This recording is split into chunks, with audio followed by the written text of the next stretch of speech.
Hello everybody, అందరికీ నా నమస్కారం. నేను మీ ఐశ్వర్య. మనమందరికీ కూడా ట్విన్ ఉంటారు అన్న తర్వాత కూడా మనకి ఇంకొకరి మీద క్రష్ అంటే ఆకర్షణ ఎందుకవుతుంది అనేది తెలుసుకుందాం. మనమందరూ భూమి మీద పుట్టడానికి ముందు ఆత్మలోకంలో మన ట్విన్‌తో పాటు కూర్చొని మనం ఒక కాంట్రాక్ట్ చేసుకుంటాం. భూమి మీద పుట్టిన తర్వాత మనం మన హైట్, మన personality, skin colour, body language, behaviour ఇలాంటి గుణాలుండాలి. అన్నీ కూడా కూర్చొని మనం ఒకటి డీటెయిల్‌గా మాట్లాడుకొని, దానికి తగ్గినట్టుగానే మనం భూమి మీద జన్మం తీసుకుంటాం. భూమి మీద పుట్టిన తర్వాత మన ట్విన్‌ని మనం చూసినప్పుడు గుర్తుపట్టడానికి కోసం ఇలా కూర్చొని డీటెయిల్‌గా మాట్లాడుకొని, డిస్కస్ చేసుకొని మరి ఇక్కడ పుట్టి ఉంటాం. అంతేకాదు మన కెరియర్ ఏంటి? మనం ఎప్పుడు, ఎక్కడ మీట్ అవుతాం? ఏ వయసులో కలుసుకుంటాం? అన్నీ కూడా డిస్కస్ చేసుకొని ఉంటాం.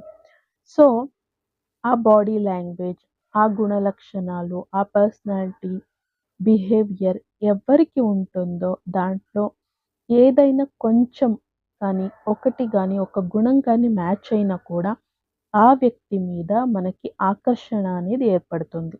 దాన్నే క్రష్, అట్రాక్షన్, ఇన్ఫాచ్యుయేషన్ ఏవైనా పిలవచ్చు. కానీ దాన్నే మన ఫస్ట్ లవ్ అని అనుకునే ఉంటాం. బట్ అది తప్పు. It's just an attraction. ఎందుకంటే మనం భూమి మీద పుట్టిన తర్వాత ఎప్పుడు మనకి ఆలోచించే అంటే ప్రేమ గురించి, మన పర్సన్ గురించి ఆలోచించే ఒక వయస్సొస్తుంది. అప్పటి నుంచి మన ఆత్మ వీరుండొచ్చా? వీరుండొచ్చా? ఈయన, ఈమెనా అని మన ఆత్మ ఎప్పుడూ వెతుకుతూనే ఉంటుంది. మనం ఎప్పుడు మన పర్సన్‌ని అంటే మన ట్విన్‌ని చూస్తాం. ఆ క్షణం మన మనసు, మన ఆత్మ చెప్తుంది. My dream girl or dream boy ఇతనే, ఈమెనే అని మన మనస్సు, మన ఆత్మ చెప్తుంది. మన మనసులో మన భార్య కానీ, భర్త కానీ ఎలా ఉండాలి అని అనుకుని ఉంటాం. దాంట్లో ఏదో ఒక్క క్వాలిటీ మన క్రష్‌లో ఉండొచ్చు.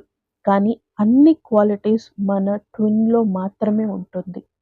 ఇక్కడ ట్విస్ట్ ఏంటి అంటే ఎవ్వరికైనా గానీ పెళ్ళికి ముందు కలవచ్చు, పెళ్లి అయిన తర్వాత కూడా కలవచ్చు. చెప్పలేం. ఎవరి కర్మ అనుసారం అలా ఉంటుంది. కాకపోతే ఎవరికైనా పెళ్ళికి ముందే దొరకుండుంటే మీరు నిజంగా లక్కీగా ఉంటాము. అండ్ కర్మ బ్యాగేజ్ కూడా చాలా తక్కువుంటుంది. సో, ఇన్నర్ వర్క్ చాలా బాగా చేసి, ప్రేమ కోసం స్ట్రాంగ్‌గా నిలబడి, అమ్మానాన్నని ఒప్పించి మరీ పెళ్లి చేసుకోవాలి. అప్పుడు నిజంగా లైఫ్ చాలా బావుంటుంది. ఇప్పుడు మన క్రష్ ఎవరు? మన నిజమైన లవ్ ఎవరు? అని ఎలా తెలుసుకోవడం అంటే క్రష్‌ని చూసినప్పుడు మన దేహ అంటే కళ్ళు చూస్తుంది. మన బుద్ధి గుర్తిస్తుంది. కానీ మన ప్రేమాన్ని, మన ట్విన్‌ని కలిసినప్పుడు మన మనసు, మన ఆత్మ మనకి చెప్తుంది. సో, ఇది మన దేహ బుద్ధి చెప్తుందా? లేకపోతే మన మనసు ఆత్మ చెప్తుందా? అనేది తెలుసుకోవాలి అంటే డీప్ మెడిటేషన్ చేస్తూ మన లోపల మనం వెళ్ళాలి. ఆధ్యాత్మంగా ఎదిగిన తర్వాత మనకి బుద్ధి చెప్తున్న మాట ఏంటి? మన మనసు చెప్తున్న మాట ఏంటి? అనేది క్లియర్‌గా తెలుస్తుంది. అప్పుడు మన క్రష్ ఎవరు? మన నిజమైన లవ్ ఎవరు? అనేది కూడా తెలుస్తుంది. సో, ఈ వీడియోలో ఇంతే. నెక్స్ట్ వీడియోలో కలుద్దాం. అంతవరకు keep smiling, take care because we are all born for a reason. Thanks and love you all.